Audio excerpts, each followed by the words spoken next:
بسم الله الرحمن الرحيم لوگوں اللہ کی عبادت کرو اور اس کے ساتھ کسی کو شریک نہ ٹھہراؤ. وَإِلَىٰ عَادٍ أَخَاهُمْ هُودًا قَالَ يَا قَوْمِ اعْبُدُوا اللَّهَ مَا لَكُمْ مِنْ إِلَٰهٍ غَيْرُهُ. حضرت ہود علیہ السلام کو جب ان کی قوم کی طرف بھیجا گیا تو ان کی بھی دعوت یہ تھی کہ میرے قوم کے لوگوں صرف اور صرف اللہ کی عبادت کرو اور اس کے ساتھ کسی کو شریک نہ ٹھہراؤ. نوح علیہ السلام کے بارے میں آتا ہے وَلَقَدْ أَرْسَلْنَا نُوحًا إِلَىٰ قَوْمِهِ فَقَالَ يَا قَوْمِ اعْبُدُوا اللَّهَ مَا لَكُمْ مِنْ إِلَٰهٍ غَيْرُهُ. ہم نے حضرت نوح علیہ السلام کو جب ان کی قوم کی طرف بھیجا تو ان کی دعوت کیا تھی؟ قَالَ يَا قَوْمِ اعْبُدُوا اللَّهَ مَا لَكُمْ مِنْ إِلَٰهٍ غَيْرُهُ. اللہ کی عبادت کرو اور اس کے ساتھ کسی کو شریک نہ ٹھہراؤ. یہاں تک کہ اللہ کے نبی صلی اللہ علیہ وسلم کو اللہ رب العالمین یہ حکم دیتا ہے کہ ہمیں جتنے بھی انبیاء کرام کو اس روئے زمین پر بھیجا ہے تمام کے تمام انبیاء کرام کی دعوت وہ توحید کی دعوت تھی. لا الہ الا انا فاعبدون. تمام انبیاء کرام کی دعوت تھی کہ اللہ کے علاوہ کوئی عبادت کے لائق نہیں ہے الا انا فاعبدون. جب تمام انبیاء کرام کی دعوت یہی تھی کہ اللہ کے علاوہ کوئی بھی عبادت کے لائق نہیں ہے کوئی بھی پوچھنے کے لائق نہیں ہے الا انا فاعبدون تو آپ صرف اور صرف میری ہی عبادت. سورۃ النحل کے اندر اللہ رب العالمین نے بیان کیا وَلَقَدْ بَعَثْنَا فِي كُلِّ أُمَّةٍ رَسُولًا أَنِ اعْبُدُوا اللَّهَ وَاجْتَنِبُوا الطَّاغُوتَ. ہم نے ہر امت کے اندر ایک رسول بھیجا ایک پیغمبر بھیجا اور تمام کے تمام رسولوں کی تمام کے تمام پیغمبروں کی یہی دعوت تھی أَنِ اعْبُدُوا اللَّهَ صرف اور صرف اللہ کی عبادت کرو وَاجْتَنِبُوا الطَّاغُوتَ اور طاغوت کی عبادت سے. جتنے بھی آیت کریمہ میں نے آپ کے سامنے پڑھی اور ان کا ترجمہ آپ کو بتایا ان تمام کے تمام آیت کریمہ کے اندر آپ کو ایک چیز ملے گی اور وہ یہ ہے کہ جہاں بھی اللہ رب العالمین یہ بیان کرتا ہے کہ اللہ کے علاوہ کوئی بھی عبادت کے لائق نہیں ہے وہاں اللہ رب العالمین یہ بھی بیان کرتا ہے کہ اس کے ساتھ کسی کو شریک نہ ٹھہرایا جائے اس کے ساتھ کسی دوسرے کو شریک نہ کیا جائے. جہاں بھی آپ دیکھتے ہیں قرآن کریم کے اندر تو ہمیں یہ بات ماننی چاہیے ہمیں یہ بات سمجھنی چاہیے کہ اگر ہم اللہ کی عبادت کرتے ہیں اللہ کی پرستش کرتے ہیں اللہ کی پوجا کرتے ہیں تو اللہ رب العالمین کے ساتھ کسی کو شریک نہیں ٹھہرانا ہے. اگر ہم اللہ کی عبادت بھی کر رہے ہیں اور اللہ کے ساتھ دوسروں کو شریک بھی ٹھہراتے ہیں تو یہ چیز توحید نہیں ہو سکتی ہے یہ چیز ایمان نہیں ہو سکتا ہے یہ چیز صحیح عقیدہ نہیں ہو سکتا ہے. قرآن کریم کے اندر جہاں بھی اللہ تعالیٰ نے کہا کہ اللہ کی عبادت کرو ساتھ میں اللہ رب العالمین نے وہاں یہ بھی کہا ہے کہ اللہ کے ساتھ کسی کو شریک نہ ٹھہراؤ. تو توحید میرے بھائیوں ہر دور میں ہر زمانے میں اس کی ضرورت رہی ہے. توحید کی دعوت ہر دور میں اور ہر زمانے میں اللہ رب العالمین نے ایسے لوگوں کو پیدا کیا ہے جو توحید کی دعوت کو دیتے رہے. ایک مثال میں آپ کو دیتا ہوں حضرت یوسف علیہ السلام کا. حضرت یوسف علیہ السلام کو جیل کے اندر ڈالا گیا قید خانے کے اندر ڈالا گیا اور خود یوسف علیہ السلام جیل کے اندر گئے تھے اپنے آپ گئے تھے. آپ نے واقعہ سنا ہوگا کہ جو عزیز مصر کی بیوی تھی انہوں نے حضرت یوسف علیہ السلام کو گناہ کی دعوت دی معاذ اللہ زنا کی دعوت دی کہ آؤ میرے ساتھ مکالمہ کرو. تو یوسف علیہ السلام نے اللہ رب العالمین سے دعا کی اللہ کے بارگاہ میں ہاتھ اٹھا کر دعا کی کہ اے میرے پروردگار میں ایسا کام ہرگز نہیں کر سکتا مجھے اپنی عزت پیاری ہے چاہے مجھے اس کے لیے جیل جانا پڑے چاہے مجھے اس کے لیے قید خانے جانا پڑے میں جانے کے لیے تیار ہوں لیکن میں اپنی عزت کا سودا نہیں کر سکتا. آخرکار یوسف علیہ السلام کو جیل کے اندر قید خانے کے اندر ڈال دیا جاتا ہے.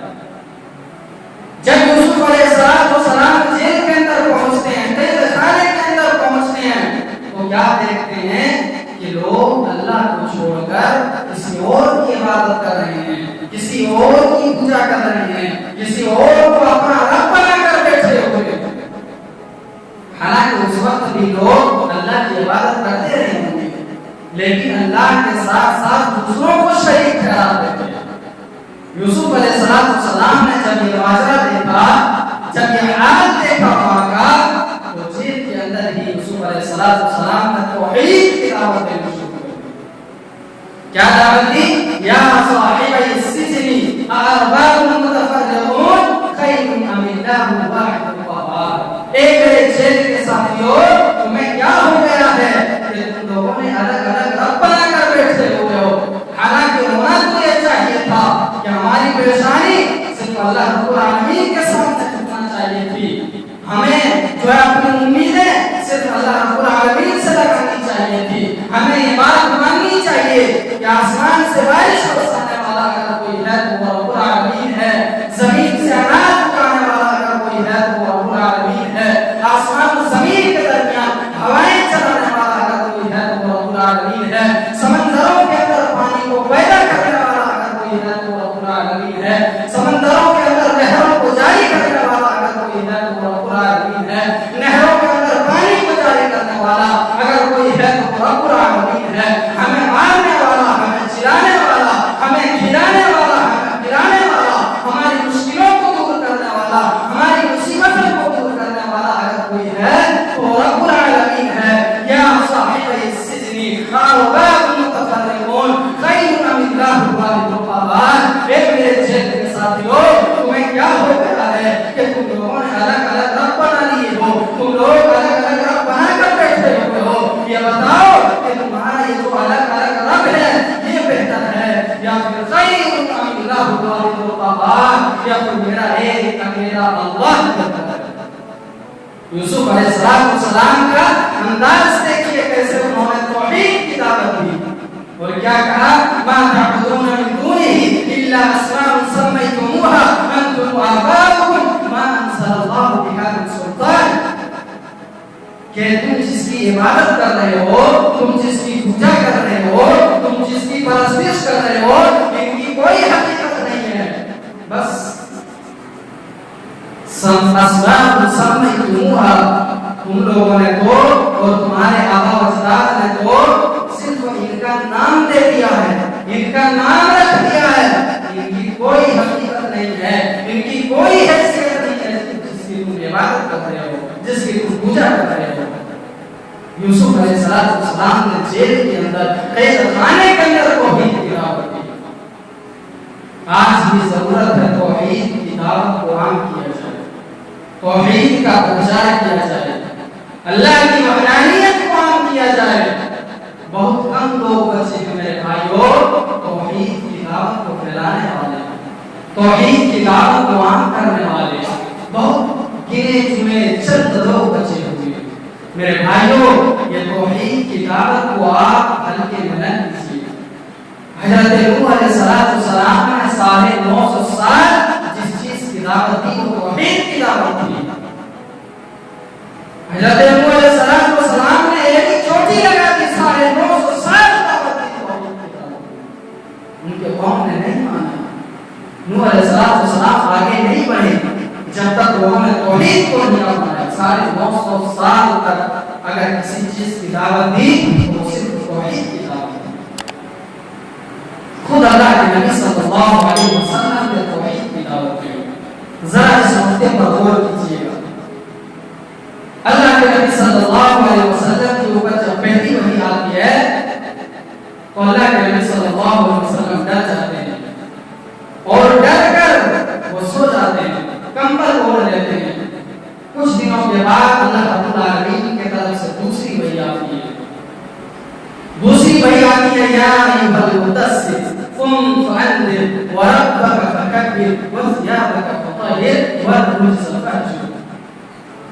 اللہ کے نبی صلی اللہ علیہ وسلم کے پاس سے دوسری وحی آ رہی ہے کہ اے چادر میں لپٹے ہوئے، اے کمبل اوڑھنے والے، قم فانذر، کھڑے ہو جائیے، وربک فکبر، اور اپنے رب کی بڑائی بیان کیجیے، اپنے رب کی بزرگی بیان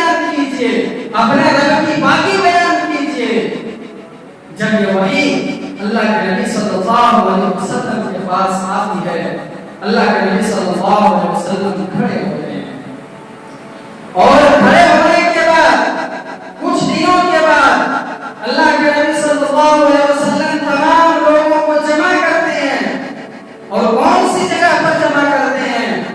صفا نامی ایک پہاڑ کے اوپر اللہ کے نبی صلی اللہ علیہ وسلم کھڑا ہوتے ہیں اور تمام کے تمام لوگوں کو جمع کرتے ہیں.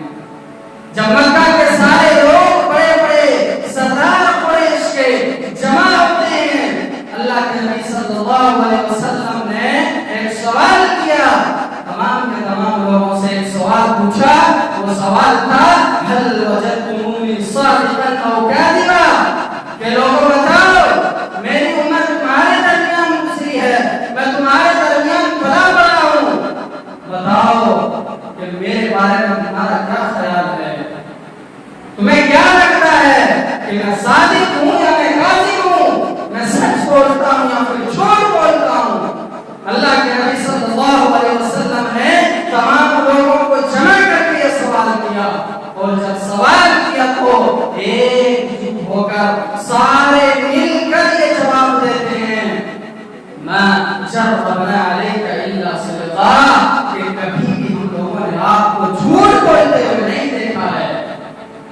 آپ جب بھی بولتے ہیں سچ بولتے ہیں آپ کی زبان سے کبھی جھوٹ نہیں ہم نے سنا ہے. اللہ کے نبی صلی اللہ علیہ وسلم سوال پوچھتے ہیں کہ اگر میں کہوں کہ اس پہاڑی کے پیچھے سے ایک لشکر آ رہا ہے جو تمہارے اوپر حملہ کرنے والا ہے تو کیا تم میری اس بات کو مانو گے؟ تمام کے تمام لوگوں نے کہا کہ کیوں نہیں مانیں گے آپ سچ بولتے ہیں آپ صادق ہیں.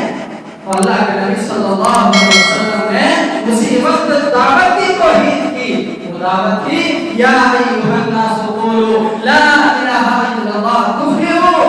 لوگوں اگر کامیاب ہونا چاہتے ہو اگر کامران ہونا چاہتے ہو اگر کامیابی پانا چاہتے ہو میرے بھائیو ذرا غور کیجئے دنیا میں کوئی انسان ہے جو کامیاب ہونا نہیں چاہتا ہے. ہر انسان چاہتا ہے کہ ہمیں کامیابی مل جائے چھوٹا ہو بڑا ہو کالا ہو گورا ہو ہر انسان یہ چاہتا ہے کہ ہمیں کامیابی حاصل ہو جائے. اللہ کے نبی صلی اللہ علیہ وسلم نے 450 سال پہلے کامیابی کا راز بتا دیا جب یہ دعوت دی یا ایھا الناس قولوا لا الہ الا اللہ تفلحوا. لوگ اگر کامیاب ہونا چاہتے ہو لا الہ الا اللہ تم لا الہ الا اللہ کہہ دو لا الہ الا اللہ پڑھ لو تم کامیاب ہو جاؤ گے کامیابی تمہاری قدم چھونے گی. جب یہ دعوت اللہ کے نبی صلی اللہ علیہ وسلم نے لوگوں کے سامنے پیش کیا تو جو لوگ ابھی آپ کو صادق کہہ رہے تھے جو لوگ ابھی آپ کو سچے کہہ رہے تھے جو لوگ ابھی آپ کو سچی فکر کہہ رہے تھے کہ کبھی بھی آپ اپنی زندگی میں جھوٹ نہیں بولتے ہیں وہی لوگ آپ کے دشمن بن جاتے ہیں. وہی لوگ آپ کے جان کے دشمن بن جاتے ہیں آپ کے مال کے دشمن بن جاتے ہیں. ذرا تصور کیجئے ذرا سوچئے کیا وجہ تھی کیا سبب تھا کہ جو لوگ آپ کو سچ مان رہے تھے جو لوگ آپ کو صادق کہہ رہے تھے امین کہہ رہے تھے جیسے ہی آپ نے توحید کی دعوت دی تمام کے تمام لوگ آپ کے جان کے دشمن بن گئے آپ کے مال کے دشمن بن گئے. اور دشمن بھی بنے تو ایسے بنے کہ اللہ کے نبی صلی اللہ علیہ وسلم کو اپنا وطن چھوڑنے پر مجبور کر دیا گیا ہے. اپنا وطن اپنا ملک چھوڑنے پر مجبور کر دیا گیا ہجرت کرنے پر مجبور کر دیا گیا. کیا وجہ تھی؟ صرف یہ توحید کی دعوت تھی میرے بھائیو. لوگوں کے سامنے بس اللہ کی وحدانیت کا پرچار کر دیا تھا. یہی سبب تھا یہی وجہ تھی کہ اللہ کے نبی صلی اللہ علیہ وسلم کے جان کے دشمن بن گئے. آپ کو آپ کے ملک سے آپ کو آپ کے وطن سے روکنا باہر کر دیا. باہر جانے پر ہجرت کرنے پر مجبور کر دیا گیا. اور اتنا ستاتے تھے میرے بھائیو جب شروع میں اللہ کے نبی صلی اللہ علیہ وسلم توحید کی دعوت دیتے تھے تو جو قریش کے سردار تھے وہ لوگ ابو طالب کے پاس آتے ہیں اور وہ لوگ کہتے ہیں کہ آپ کا بھتیجا بہت زیادہ جو ہے بہت زیادہ لوگوں کے اوپر لوگوں کے درمیان بھوک ڈالتا ہے آپ اپنے بھتیجے کو روکیے. ابو طالب اللہ کے نبی صلی اللہ علیہ وسلم کو بلاتا ہے اور کہتا ہے کہ بھتیجا میں بوڑھا ہو گیا ہوں، میرے اوپر اتنا بوجھ نہ ڈالو کہ میں اسے اٹھا نہ سکوں۔ اللہ کے نبی صلی اللہ علیہ وسلم کی آنکھوں میں آنسو آ جاتے ہیں۔ کیوں؟ کیونکہ ظاہری مدد کرنے والا اگر کوئی تھا تو وہ صرف ابو طالب اکیلا تھا۔ پورے مکہ کے اندر اگر کوئی مدد کرنے والا اگر کوئی شخص تھا ظاہر میں تو ابو طالب تھا، اور جب ابو طالب نے یہی کہہ دیا کہ میں بوڑھا ہو چکا ہوں، میرے اوپر بوجھ نہ ڈالو، تو اللہ کے نبی صلی اللہ علیہ وسلم کی آنکھوں سے آنسو جاری ہو جاتے ہیں۔ اور اللہ کے نبی صلی اللہ علیہ وسلم پھر بھی اپنے چچا ابو طالب سے یہ کہتے ہیں کہ اے چچا سن لیجئے، اگر یہ لوگ میرے ایک ہاتھ پر سورج اور دوسرے ہاتھ پر چاند رکھ دیں گے پھر بھی میں اپنی دعوت سے پیچھے ہٹنے کے لیے تیار نہیں۔ ذرا سوچیے کہ اللہ کے نبی صلی اللہ علیہ وسلم نے توحید کی دعوت کے لیے کوئی کمپرومائز کیا؟ اللہ کے نبی صلی اللہ علیہ وسلم نے جب تیزی سے دعوت دینی شروع کی، لوگ مسلمان ہونے لگے، تو قریش نے سوچا کہ اب سختی کرنے سے فائدہ نہیں ہے، اب پیار سے سمجھایا جائے۔ اب اللہ کے نبی صلی اللہ علیہ وسلم کو پھسلانے لگے۔ عتبہ نامی قریش کا ایک سردار تھا، لوگوں نے اس کو بھیجا اللہ کے نبی صلی اللہ علیہ وسلم کے پاس کہ جاؤ اور محمد صلی اللہ علیہ وسلم کو سمجھاؤ۔ وہ عتبہ سردار آتا ہے، اللہ کے نبی صلی اللہ علیہ وسلم سے کہتا ہے کہ اے محمد صلی اللہ علیہ وسلم، لوگوں کے درمیان پھوٹ ڈالنے سے کیا فائدہ؟ لوگوں کے درمیان اختلاف کرنے سے کیا فائدہ؟ میں یہاں پر رک کر ایک نقطہ آپ کو بتانا چاہتا ہوں۔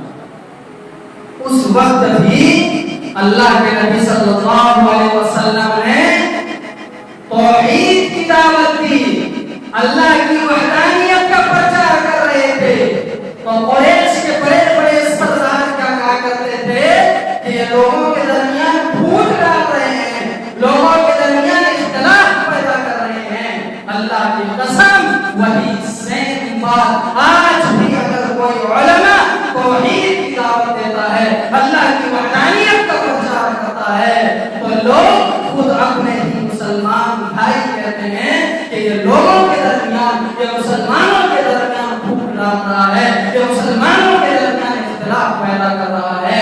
جو الفاظ 1450 سال پہلے قریش کا سردار عتبہ نے اللہ کے نبی صلی اللہ علیہ وسلم کو کہا تھا، وہی مسلمان آج اپنی زبان سے ان علماء کے بارے میں کہہ رہے ہیں جو علماء توحید کا پرچار کرتے ہیں، اللہ کی وحدانیت کا پرچار کرتے ہیں۔ وہ عتبہ کہتا ہے کہ لوگوں کے درمیان پھوٹ ڈالنے سے کیا فائدہ ہے؟ اگر تمہیں مکہ کا سرداری چاہیے، اگر تمہیں مکہ کے اندر خلافت کرنی ہے تو ہم دینے کے لیے تیار ہیں، اگر تمہیں کسی بڑے گھرانے میں شادی کرنی ہے تو ہم کرانے کے لیے تیار ہیں، اگر تمہیں مال دولت چاہیے تو ہم مال دولت تمہیں دینے کے لیے تیار ہیں۔ کیا اللہ کے نبی صلی اللہ علیہ وسلم نے توحید کی دعوت کے لیے کسی کو اپنایا؟ کیا اللہ کے نبی صلی اللہ علیہ وسلم نے توحید کے لیے، اللہ کی وحدانیت کے لیے کسی چیز سے کوئی کمپرومائز کی؟ نہیں کی۔ میرے بھائیو ذرا غور کیجیے، یہی توحید کی دعوت جس کی وجہ سے اللہ کے نبی صلی اللہ علیہ وسلم کے جان کے دشمن اور مال کے دشمن تمام لوگ بن گئے، اور مکہ سے اللہ کے نبی صلی اللہ علیہ وسلم کو ہجرت کرنے پر مجبور کر دیا گیا۔ ذرا سوچئے، ذرا تصور کیجئے کہ اگر آپ کو اپنے ملک سے، اپنے وطن سے اگر آپ کو نکال دیا جائے تو آپ کو کیسا لگے گا؟ کیسا محسوس ہوگا؟ اللہ کے نبی صلی اللہ علیہ وسلم کو نکال دیا گیا، اللہ کے نبی صلی اللہ علیہ وسلم ہجرت کرنے پر مجبور ہو گئے ہیں، اور جب اللہ کے نبی صلی اللہ علیہ وسلم مکہ چھوڑ کر مدینہ کی طرف جا رہے ہیں، مدینہ کی طرف ہجرت کر رہے ہیں، اس وقت اللہ کے نبی صلی اللہ علیہ وسلم کی آنکھوں سے آنسو جاری ہے، اور اللہ کے نبی پیچھے مڑ مڑ کر دیکھ رہے ہیں، مکہ کی طرف دیکھ رہے ہیں، یہ الفاظ نکل رہے ہیں کہ اے مکہ میں تجھے کبھی چھوڑ کر نہیں جاتا، میں تجھے کبھی چھوڑ کر نہیں جاتا۔ اگر یہ لوگ مجھے مکہ سے نکلنے پر مجبور نہ کرتے، کیونکہ مکہ کے اندر بیت اللہ ہے، اللہ کا گھر ہے، وہاں سے اللہ کے نبی صلی اللہ علیہ وسلم کو نکالا گیا، وہاں سے ہجرت کرنے پر مجبور کیا گیا۔ اللہ کے نبی صلی اللہ علیہ وسلم اتنا پیار کرتے تھے مکہ سے، اتنی محبت کرتے تھے مکہ سے، اس لیے آپ کی آنکھوں سے جب آنسو جاری ہو گئے۔ میرے بھائیوں، ہمیں سوچنا چاہیے، ہمیں غور کرنا چاہیے کہ اگر کوئی توحید کی دعوت دے رہا ہے، کوئی اللہ کی وحدانیت کا پرچار کر رہا ہے، تو ہمیں اس کا ساتھ دینا چاہیے، نہ کہ ان کو یہ کہنا چاہیے کہ یہ مسلمانوں کے درمیان اختلاف پھیلا رہے ہیں، مسلمانوں کے درمیان پھوٹ ڈال رہے ہیں۔ بہت میں نے کہا کم لوگ بچے ہوئے ہیں جو توحید کی دعوت دے رہے ہیں، جو اللہ کی وحدانیت کا پرچار کر رہے ہیں، اور جو بھی توحید کی دعوت دیتا ہے دنیا ان کی دشمن بن جاتی ہے، ان کی جان کا دشمن بن جاتی ہے، ان کے مال کا دشمن بن جاتی ہے۔ یہ تو تاریخ رہی ہے، پورے تمام کے تمام انبیاء کرام علیہ الصلوۃ والسلام کی آپ تاریخ کو جا کر دیکھ لیجیے، تمام انبیاء کرام نے دعوت کی، توحید کی دعوت کی۔ دشمن کیوں بنے لوگ؟ کیونکہ صرف توحید کی دعوت دی۔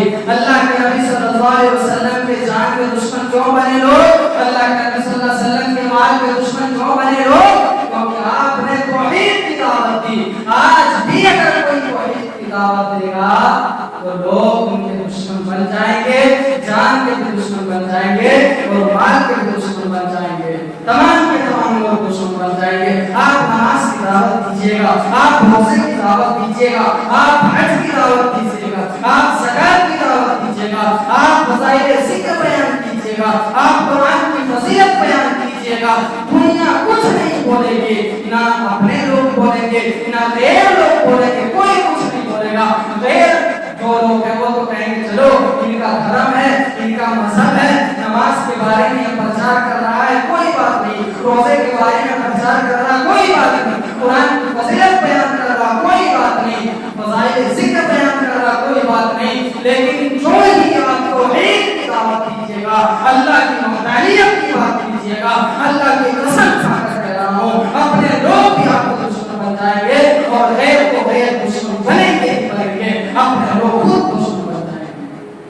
آپ نماز کے بارے میں بولیے، لوگ کچھ نہیں کہیں گے، حکومت بھی کچھ نہیں کہیں گے، غیر بھی کچھ نہیں کہیں گے، اپنے بھی کچھ نہیں کہیں گے، لیکن اگر آپ توحید کی دعوت دیجیے گا میرے بھائیو تو لوگ آپ کو دشمن بنیں گے، اپنے بھی دشمن بنیں گے، غیر بھی دشمن بنیں گے۔ اس میں مصیبت تو ہے، اس میں پریشانیاں تو ہے، اس میں مشکلیں تو ہے میرے بھائیو، لیکن توحید کی دعوت کی جو فضیلت ہے، جو اہمیت ہے، وہ بہت ہی زیادہ فضیلت اور اہمیت کا حامل ہے۔ ہمیں چاہیے کہ توحید کی دعوت کو زیادہ سے زیادہ ہمیں عام کرنے کی ضرورت ہے، توحید اور اللہ کی وحدانیت کا زیادہ سے زیادہ ہمیں پرچار کرنے کی ضرورت ہے۔ ہمیں چاہیے کہ سب سے پہلے اپنے اندر جو ہے توحید کو مضبوط کریں، اپنا عقیدہ درست کریں، اپنا ایمان درست کریں۔ یاد رکھیے اگر ہمارا عقیدہ ٹھیک نہیں ہے، ہمارا توحید ٹھیک نہیں ہے، ہمارا ایمان مضبوط نہیں ہے، چاہے ہم پوری زندگی نماز پڑھیں، پوری زندگی روزے رکھیں، ہم جو ہے اپنی زندگی کے اندر 4-5 مرتبہ حج کر لیں، لیکن عقیدہ اگر ٹھیک نہیں ہے، جب قیامت کے دن اللہ رب العالمین ہمارے ساری نمازیں اور سارے روزے ہمارے منہ پر معاف کیے جائیں گے۔ میرے بھائیو، تو سب سے ضروری جو چیز ہے وہ ہے ایمان کا مضبوط کرنا، وہ ہے اپنا عقیدہ درست کرنا، وہ ہے توحید ٹھیک کرنا۔ اگر ہم اللہ کی عبادت بھی کر رہے ہیں، اگر ہم اللہ کی پرستش بھی کر رہے ہیں اور اللہ کے ساتھ دوسروں کو شریک بھی ٹھہرا رہے ہیں، تو یقین مانیے کہ آپ عمل میں نہیں رہ سکتے ہیں، آپ ظہور میں نہیں رہ سکتے ہیں۔ قرآن اٹھا کر دیکھ لیجیے، الذین آمنوا ولم یلبسوا ایمانہم بظلم اولئک لہم الامن وہم مہتدون۔ امن انہیں کو نصیب ہوتی ہے، امن ان لوگوں کو ہی اور سکون ان لوگوں کو ہی نصیب ہوتی ہے جنہوں نے ایمان کے ساتھ ظلم کو نہیں ملایا، یعنی توحید کے ساتھ شرک کو نہیں ملایا، ایمان کے ساتھ شرک کو نہیں ملایا، وہی لوگ ہدایت یافتہ ہیں، وہی لوگ ہدایت والے لوگ ہیں، اور وہی لوگ امن والے لوگ ہیں۔ تو ہمیں چاہیے کہ اپنا ایمان ٹھیک کریں، اپنا عقیدہ ٹھیک کریں۔ آخر میں اللہ رب العالمین سے دعا ہے کہ ہم تمام لوگوں کو توحید کی دعوت دینے کی توفیق عطا فرما۔ یا اللہ ہم تمام لوگوں کو اپنا ایمان، اپنا عقیدہ اور اپنا توحید پختہ اور مضبوط کرنے کی توفیق عطا فرما۔ یا اللہ پوری دنیا کے اندر مسلمان پریشان حال ہیں، تو ان کی پریشانیوں کو دور عطا کر۔ یا اللہ ہم میں سے جو قرض دار ہیں تو ان کی قرض کی ادائیگی عطا فرما۔ یا اللہ ہم میں سے جو بیمار ہیں تو انہیں شفا کاملہ وعاجلہ عطا فرما۔ آمین وآخر